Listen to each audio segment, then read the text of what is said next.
Usiku wa hofu umetangazwa kutoka Ikulu ya Tanzania baada ya Samia Suluhu kuwa mahututi na kuagiza madaktari kutoka nje ya nchi kwa dharura.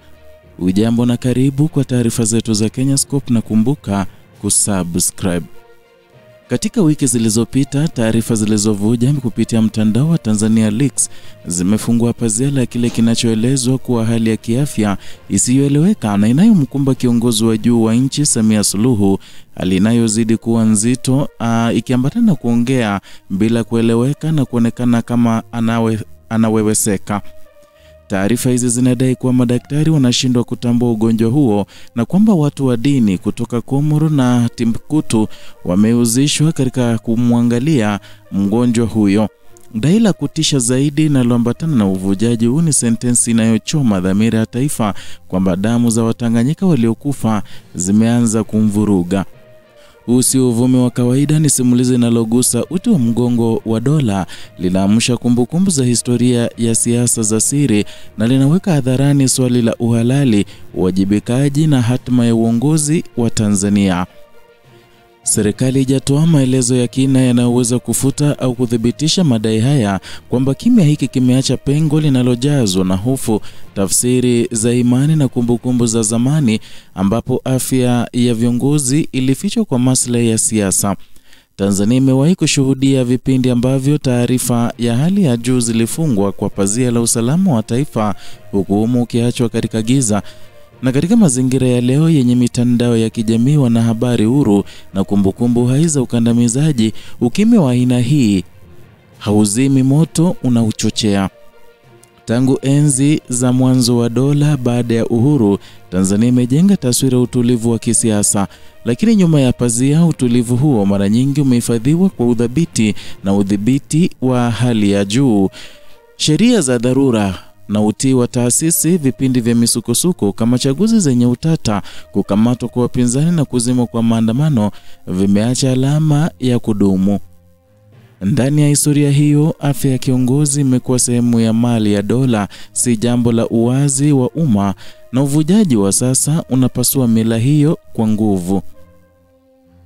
Dai kwamba madaktari wanashindwa kutambua ugonjwa linaibua maswali mazito kuhusu mfumo wa afya au wazi wa matibabu ya viongozi na sababu za kuingiza watu wa dini kutoka nje ya nchi. Tanzania ni taifa lenye mchanganyiko wa imani, na mara nyingi imani za kiroho huishi sambamba na sayansi, lakini pale imani inapochukua nafasi ya taasisi za kitabibu katika ngazi ya juu ya uongozi, taifa linaingia eneo hatarishi. Hapa ndipo simulizi la damu za Watanganyika linapobeba uzito wa kisiasa, si kama imani tu, bali kama ishara ya mzigo historia, maamuzi na madhara ya sera. Na kwenye ujumbe kutoka kwa Tanzania Leaks ulisema kuwa wiki zilizopita tuliwaambia kuhusu hali ya Samuya, anaumwa ugonjwa ambao madaktari wake wanashindwa kutambua. Tatizo linaanza ikifika jioni, anaongea vitu havieleweki, anaweweseka, na kwa sasa kuna shehe kutoka Komoro na Timbuktu ambao wanamwangalia. Damu za Watanganyika zinamvuruga.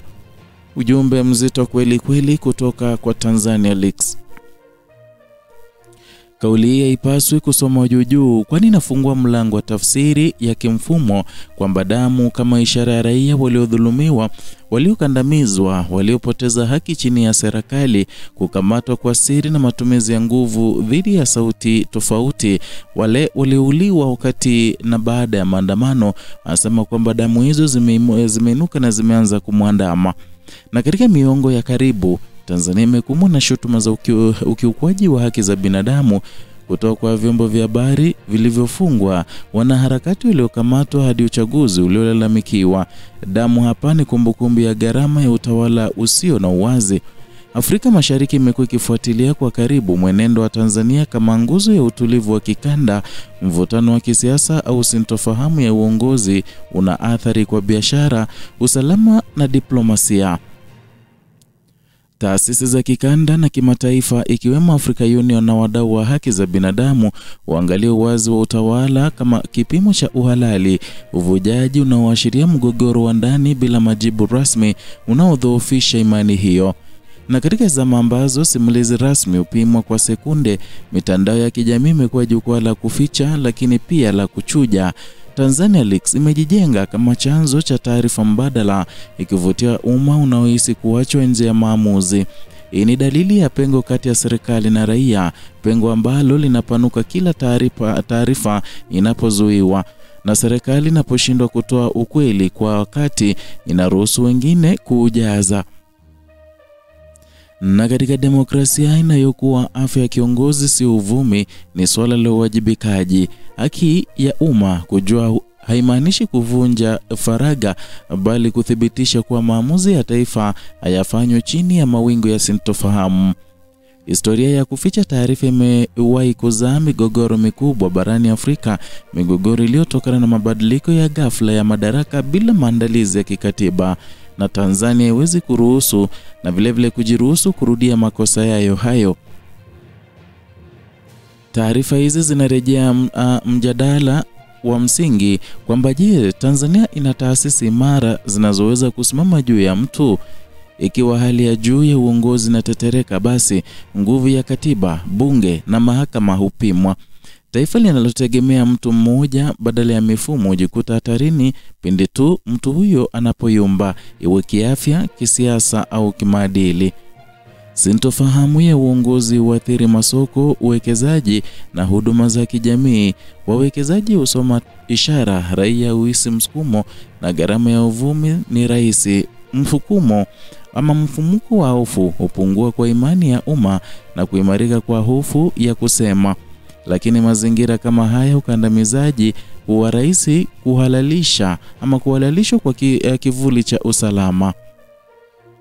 Mwisho wa simulizi hili haupo katika uvujaji wenyewe, bali katika majibu yatakayotolewa au kutotolewa. Tanzania inasimama kwenye njia panda. Ameichagua wazi unaoimarisha taasisi na kuponya jeraha la kihistoria lililofichwa katika neno damu, au iendelee na kimya kinachokuza hofu, kuhalalisha udhibiti na kuahirisha ukweli. Mustakabali wa taifa hujengwi kwa siri za usiku wala tiba za gizani, unajengwa kwa ukweli wa mchana, uwajibikaji wa wazi na ujasiri wa kukubali kwamba madaraka si dhamana, si fumbo. Ukimya wa leo ni deni la kesho, na deni hilo Tanzania italipa, ama kwa mageuzi ya amani na uwazi, au kwa gharama ya imani iliyovunjika. Haya yote yanakuja baada ya vifo ambavyo vilitokea vingi zaidi baada ya uchaguzi wa tarehe 29 Oktoba mwaka huu, ambapo mamia ya watu waliripotiwa kuaga dunia, huku serikali ya Samia Suluhu ikisema kwamba haiwezi toa idadi kamili, kwani kuhesabu miili ya binadamu huwezi kuihesabu kama magari. Ni swala ambalo lilikasirisha wengi wakilaani, wakisema kwamba huenda damu hii iliyomwagika vibaya sana huenda ikamwathiri kiafya ama uongozi wake. Na sasa taarifa zimekuwa zikivuja mitandaoni tangia wiki 2-3 zilizopita, taarifa ambayo inazidi kuonyesha kwamba hali na afya yake Samia Suluhu si salama, kwani Samia alikuwa amekosa kuonekana kwenye mipango ya wazi na kwenye mikutano ya wazi. Hakuonekana, jambo lilofanya wengi kusema kwamba huenda hali yake si nzuri au si njema, ila alionekana katika mazishi na mkutano wa wafu wake Jenista Mhagama, na ni jambo ambalo lilishtua wengi ambao walikuwa wamedhani huenda afya yake si nzuri ama pengine ameaga katika ikulu na wanaficha siri hizo. Ni hayo tuliokuandalia kutoka hapa Kenyascope, channel yako pendwa ambayo inakuletea taarifa hizi bila kupindisha, bila kuogopa na bila kuegemea. Zidi kuwa nasi kwa kutusupport kwa kusubscribe, kulike na kushare video zetu.